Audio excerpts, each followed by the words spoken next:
好，般若即係菩提。一講到菩提就係叫覺。覺呢個字，大家有唱誦檐口㗎。自心送禮有兩句嘅，叫咩啊？三覺圓，萬德具，代表人天導師嘅呢個莊嚴德相。所以佛陀嘅覺呢有三種覺，就係咩呢？自覺、覺他、覺行圓滿。念一次，覺有三種，自覺係啦。咁我哋因為學佛修行，我哋就點樣學覺，同埋要懂得喺修行裏邊點樣培養覺嘅。好，自覺係咩呢？斷盡三界裏邊嘅見思惑，同埋三界外嘅塵沙無明惑，好深㗎。見惑就係對於真理唔清楚而產生錯誤嘅知見引起嘅煩惱，我哋叫見惑。惑就係咩啊？疑惑嘅惑咯。見就唔係話咁樣見喎，係你哋嘅自己本來嘅知識層面，同埋對於喺宗教裏邊，我哋佛法裏邊嘅緣起所講嘅因果，你產生咗錯誤嘅知見，引起咗煩惱。思惑係咩呢？思惑就係思想嘅疑惑，就指呢對於世間嘅事物，對於世間事物產生咗貪嗔痴。好多時我哋都會嘅，我哋都會嘅，修行人都會嘅。但係我哋修行人就懂得，點樣啊？知道咗咯，你學曉咗啦嘛。你學曉咗，你就要經驗，你要去實踐噶嘛。冇理由咧，我哋法師學曉咗咧，即刻並棒咁樣噶嘛，係嘛？我哋就要點啊？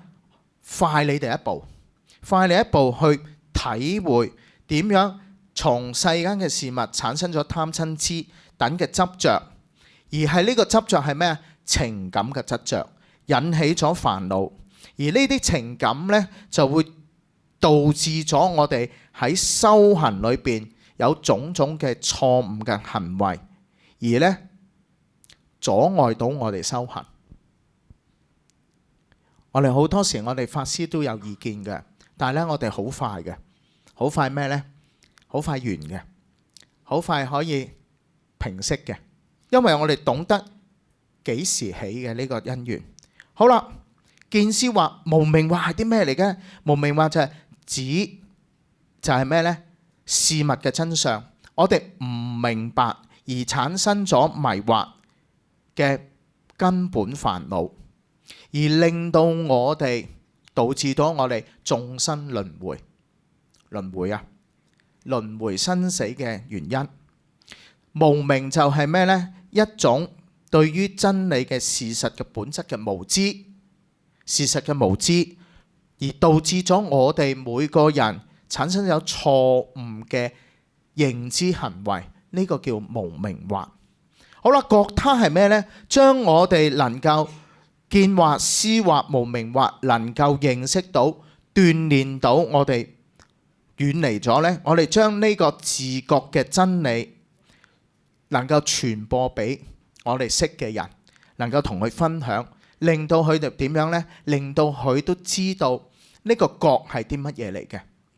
覺行圓滿係咩呢？覺行圓滿就透過我哋覺悟嘅過程裏邊，係得到圓滿嘅因緣。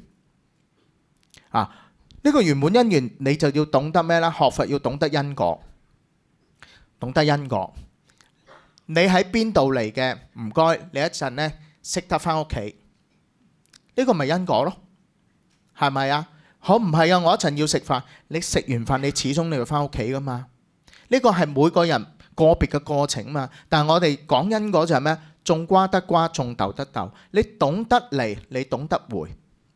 你一陣話我唔想走啊，得唔得啊？唔得。我哋要依翻規矩去做，咁你咪懂因果咯。自覺覺他，覺行圓滿咯。呢個就係所講嘅道理。好啦，菩提。呢個覺有五種，呢個五種呢，大家翻開你可以再查一查，喺《大智度論》有講嘅，《大智度論》有講到呢，有5種嘅菩提。第一，發心菩提、復心菩提、明心菩提、出道菩提、究竟菩提。前3個菩提屬於般若道，後2個菩提係屬於叫做方便道。好啦，咩叫發心菩提？就係由我能夠願意去學佛，願意學佛呢個最初嘅願心呢，我哋叫做發心菩提。復心菩提呢，就係透過佛法叫做修6度萬行，從持戒、布施、持戒、忍辱、精進、禪定、智慧種種嘅階段，能夠點樣降服我哋嘅煩惱，令到我哋心能夠安住。明心菩提就係透過觀察諸法嘅實相，即是觀察我哋日常生活當中咯，我哋唔好起執同迷咯，我哋要點樣啊？有個叫做遠離生死煩惱嘅心，呢個就係叫做咩？明心菩提。好，呢個明心菩提屬於般若道。般若道係咩呢？般若道屬於體驗空、實、體、性呢4種嘅情況狀態。乜嘢叫空？空我哋所講啦，緣起啊嘛，從有到冇，從冇到有，呢個緣起。呢個實就係咩呢？就係當下。當下嗱，當下我哋大家坐喺度啦，我哋就要點啊？就要坐好咯，坐正咯。你就唔好話我又坐下、企下、走下，又再翻嚟嘅，呢個唔係咁叫做點樣啊？咁完美嘅嘢咯。好啦，睇啦，睇就係咩呢？睇係咩？睇就係呢，我哋當呢場講座就係睇啦。呢場就係講座就係睇啦。譬如我哋學佛，我哋核心係咩呢？我嘅睇就係慈悲同埋智慧。呢個性咩呢？性就係有一個性質。呢個性質就係依住緣起嘅性質而做嘅嚇。好，出道菩提，咩叫出道菩提？指就係菩薩喺智慧，即係我哋叫方便嘅般若嘅方便力中。乜嘢叫方便嘅般若咧？透過善巧嘅方便，裏邊係證到無生法忍。咩叫無生法忍呢？呢個字即是不退轉啊！不退轉。嚇，喺華藏世界就叫華藏世界咯，叫一真法界咯。嚇，我哋不退轉，點解不退轉？就係話我係發咗菩提心，要向推進嘅，我唔會倒退嘅，咁就叫出道菩提咯。而咧離開三界，就係三界係有咩啊？欲界、色界、無色界啊嘛。究竟嘅菩提係咩呢？究竟菩提就係喺菩薩，即係修菩薩行，能夠斷除一切嘅煩惱習氣，而成就到菩提嘅，即係成就到覺嘅。呢個就係究竟嘅圓滿嘅境界。呢兩個呢屬於方便道。咁方便道係咩呢？説明咗有權用相。有就係咩呢？屬於有就係咩呢？因緣而有嘅，因緣而有嘅。權就係咩呢？權實法。權實法就係咩？當下嘅因緣，譬如當下因緣呢杯叫咩啊？咖啡，就係咖啡，呢就係嘅權啦。好啦，咖啡係俾我哋咩啊？能夠用，能夠可以飲用啊嘛。好啦，飲用嘅我哋稱之為咩呢？稱之為咖啡。咖啡有杯裝嘅。咁咪咖啡同杯盛裝俾我哋飲咯？呢個就係方便道啦。我哋好多生活嗰陣時，我哋用好多智慧啊嘛。有時你上 YouTube 都係嘅，教你用好多嘅物件咧去做好多嘅智慧嘅用途嘅嘢嘅。咁你覺得幾實用喎？呢個咪能夠可以點樣啊？能夠可以保存翻我哋對於物件嗰種睇法、嗰種應用法，而唔能夠執迷、能夠隨起嘅呢種就係我哋嘅生活嘅智慧啦。你哋自己翻去讀一讀經文。本來我就用咗咧《金剛經》嘅幾段經文嘅。佢話我讀一讀啦。菩薩於法應無所事，行於布施。所謂不住色布施，不住色聲香味觸法布施。須菩提，菩薩應如是布施，不住於相。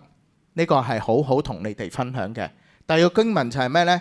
菩薩無住相布施，福德亦復如是。福德同功德有啲咩分別？福德就係偏於邊重於世間嘅福報，我哋叫福德。功德係咩啊？側重於出世間嘅功業同埋智慧。功業啊，功陷嘅業報叫做功德。記住咯，福德同功德嗱，譬如我哋做多啲功德啦。喂，做多啲功德好啊！原來有咩啊？有功業同埋福，有智慧，能夠咩啊？能夠培養我哋有出世間添，唔係停留於世間嘅喎。咁福德我哋要有好多福德因緣嘅喎，好多福德因緣喎。所以喺經文裏話菩薩無住相，無住相就係咩啊？無所執嘅，唔係用執迷嘅心去布施嘅，係隨喜心去布施嘅。